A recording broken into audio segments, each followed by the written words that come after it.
Hello all, I am Dr. G. Devaki. In this video, we are going to discuss about betatrons. Okay, if you see in my previous video like linear particle accelerator and cyclotron, what we spoke about is the acceleration of the positive charge particle.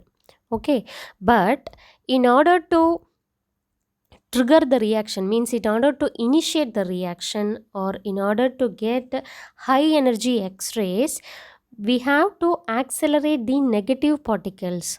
So we have to use betatron. So the betatron is basically used to accelerate the negatively charged particle.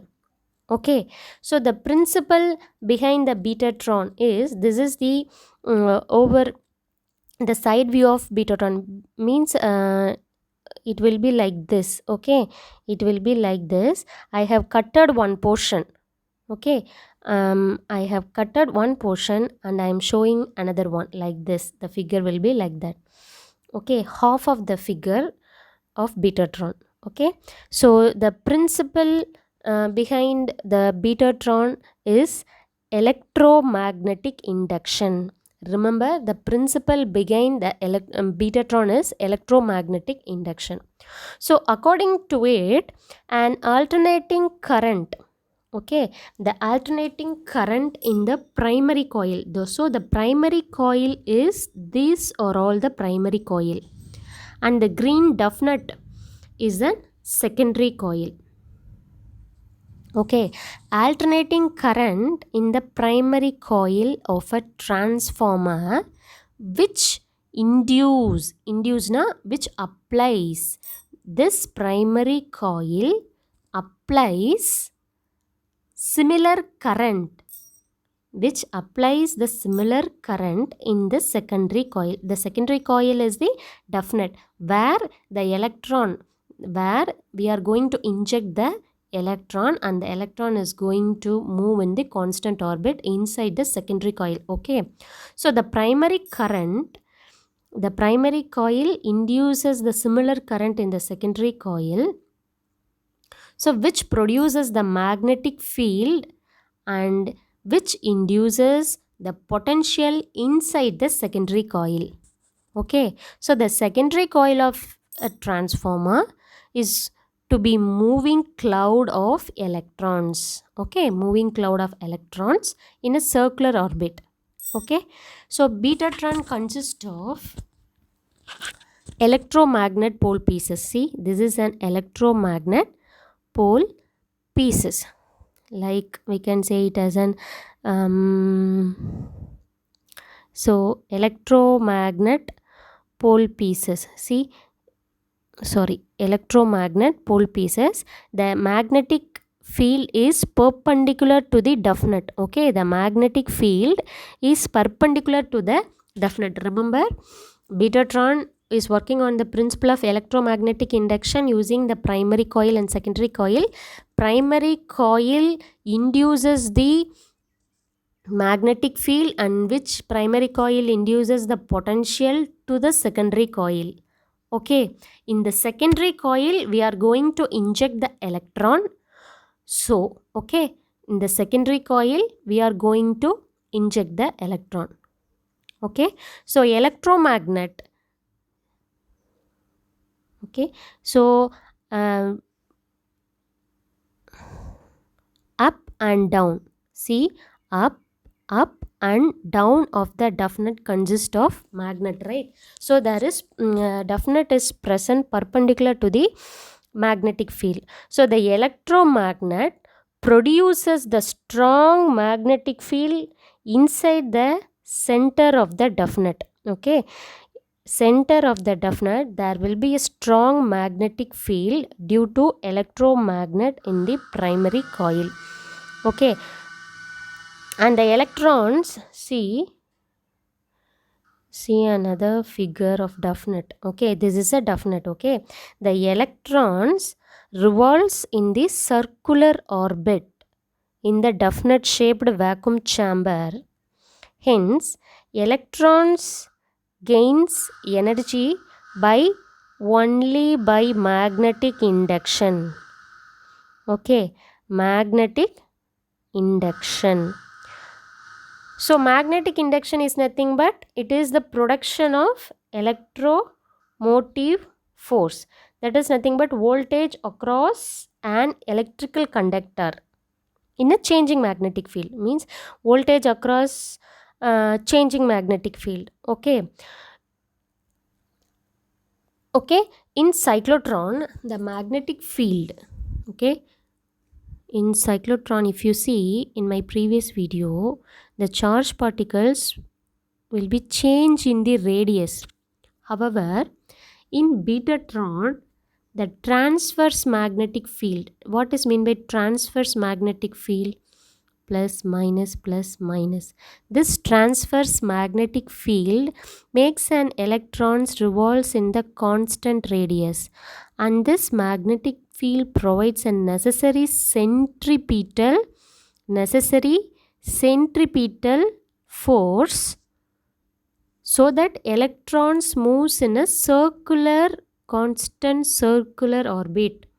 Okay, so that electrons moves in a constant circular orbit. Okay, and the definite chamber inside is coated with silver because in order to avoid the accumulation of electron. So accumulation means electrons are gathered here.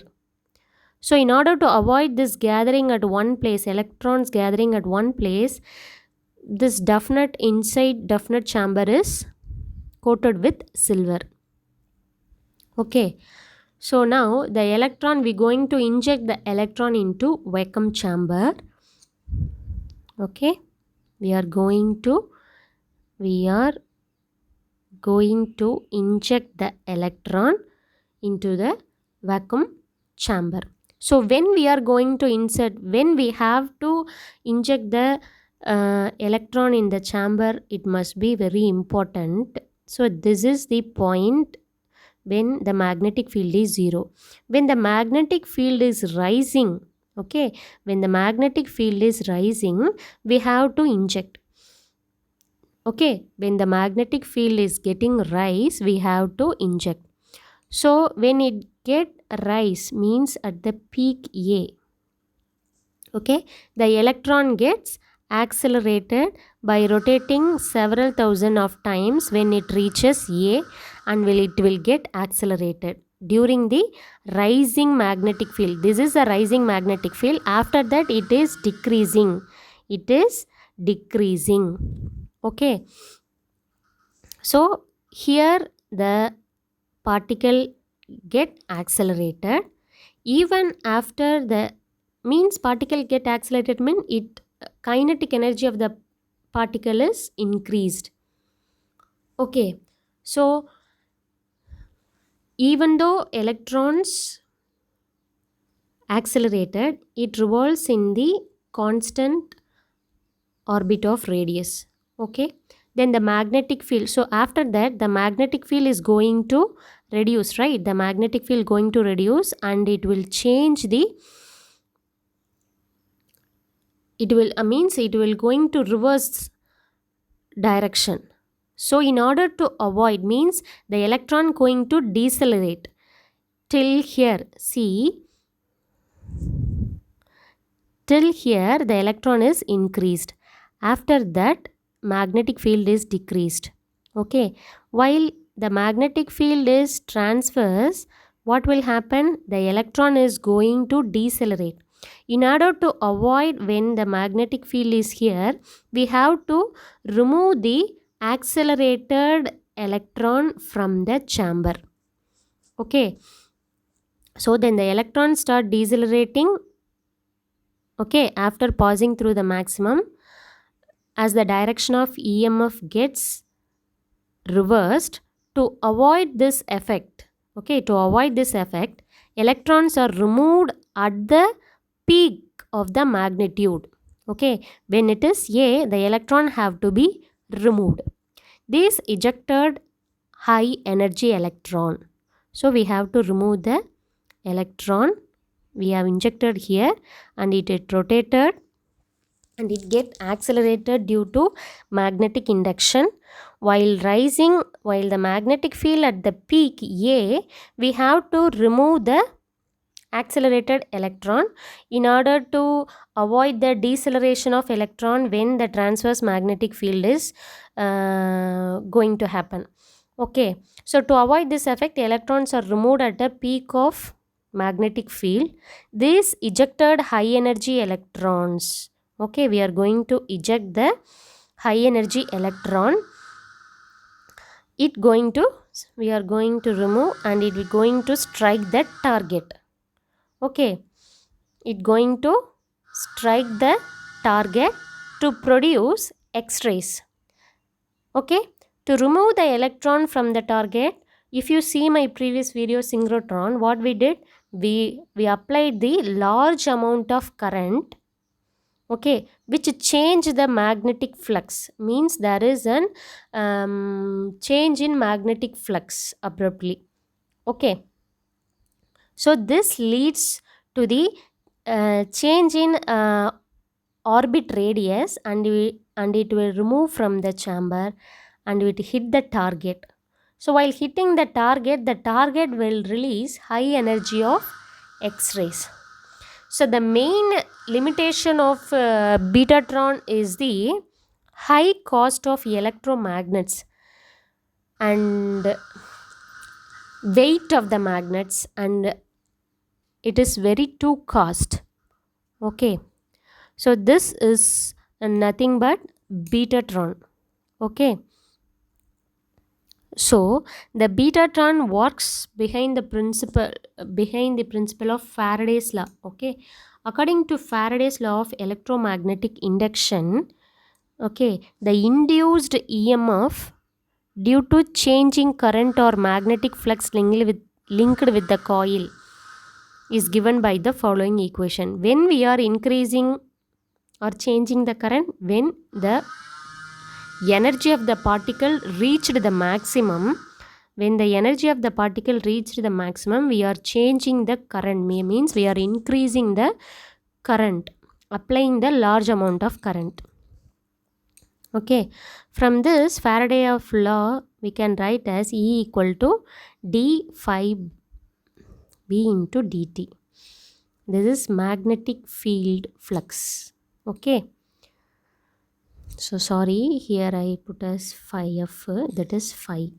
Okay, so during one revolution, the work done on the electron is given by work done equal to charge particle into energy of the electron. Okay, work is the charge electron, force acting on during one, so the force acting on one revolution equal to F equal to work done divided by distance traveled during one revolution. எவ்வளோ distance traveled, same constant radius இருந்தாலும் எவ்வளோ தூரம் அது travel ஆயிருக்குங்கிறத find out பண்ணால் we can find out the force acting on the electron. So the work done W that we seen in the previous slide, F equal to Q into d phi by dt, and distance traveled by one revolution T equal to 2 pi r. Okay, and we also know that magnetic field, what I told you, the magnetic field which induces the magnetic potential, which allows the electrons moves in the circular motion, yeah? So that gives rise to Lorentz force, that is nothing but F equal to Q into V vector into B vector. So we can write it as F equal to QV into sin theta, and our system definite is perpendicular to the magnetic field, right, which is in 90 degree. So the sin theta will be cancelled, so F equal to Q into VB. Okay, so what I told, the magnetic field supplies the required centripetal force so that electrons will be move in the circular motion, right? So that will be equal to BQ V into mv square by R. Okay, so from mv, so VV get cancelled, so this R will come this side, so mv equal to BQR. Okay, so mv is nothing but momentum. So according to Newton's second law of motion, the rate of change of momentum is given by the following equation, that is F equal to dp by dt. So P is nothing but BQR. So if we differentiate, we are going to differentiate that equation. So this is QR dp by dt. Okay, so the equation, we are equating the equation 1 and 2. Okay, so 2 pi r, and we make it to here, so 2 pi r square, so d phi b by dt equal to 2 into d by dt into pi r square b. So this is nothing but, sorry, equation 3 is nothing but flux condition. So this condition state that phi b linked with the coil will change its rate twice than that of its magnetic field. Okay, twice than that of its magnetic field, so that B naught equal to 2 into B. Okay, so this is nothing but Betatron condition. So the limitation of Betatron factors are the acceleration of particles becomes very difficult after achieving the relativistic speed. Means if it reaches the maximum particular point, it cannot accelerate more than that. And second one is electrons are negatively charged, so after their acceleration, the energies are radiated in the form of electromagnetic waves. And the third one is kinetic energy of the electron is also fixed. Means, so particular amount of energy can be increased by the injected electrons, and while it hit the target, amount of energy released as electromagnetic radiation, which is equal to the energy gained by the electron when we are injected, and it gains energy. While it go and hit the target, it loses energy. So that will be equal. So then there is no rise in the kinetic energy of electron. So this is one of the limitation. Okay. So these are all nothing but betatrons. And this type of betatron is used in the World War II for the source of penetrating X-rays. Okay. I hope you all understand the betatron clearly. If you like this video, please like, share and subscribe to my channel. Thank you all.